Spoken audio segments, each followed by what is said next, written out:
আসসালামু আলাইকুম দর্শক।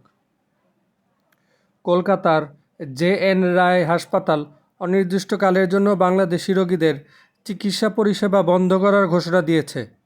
বাংলাদেশে হিন্দু বিরোধী সহিংসতা এবং বাংলাদেশি নাগরিকদের দ্বারা ভারতীয় পতাকার অবমাননার অভিযোগের প্রতিক্রিয়ায় এই সিদ্ধান্ত নেওয়া হয়েছে।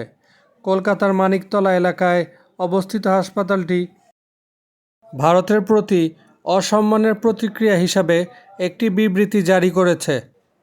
হাসপাতালের কর্মকর্তা শুভাংশু ভক্ত বলেন, আজ থেকে আমরা কোনো বাংলাদেশি রোগীকে ভর্তি করব না। এটি বাংলাদেশের সংখ্যালঘুদের উপর অত্যাচার এবং আমাদের তিরঙ্গার প্রতি অসম্মানের প্রতিবাদ।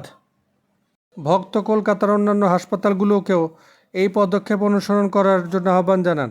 কলকাতার একটি নামকরা বেসরকারি হাসপাতালের প্রধান নির্বাহী সিইও জানান, জে.এন. রায় হাসপাতালটি কখনোই বাংলাদেশের রোগী পায়নি, বরং স্থানীয় রোগী পেতেই এই হাসপাতালটির সমস্যা হয়।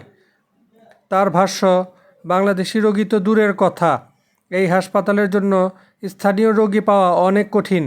এখন এই হাসপাতালটি সোশ্যাল মিডিয়ায় ভিডিও পোস্ট করে নিজেদের নাম কামানোর চেষ্টা করছে। সাথে থাকার জন্য ধন্যবাদ দর্শক। আসসালামু আলাইকুম।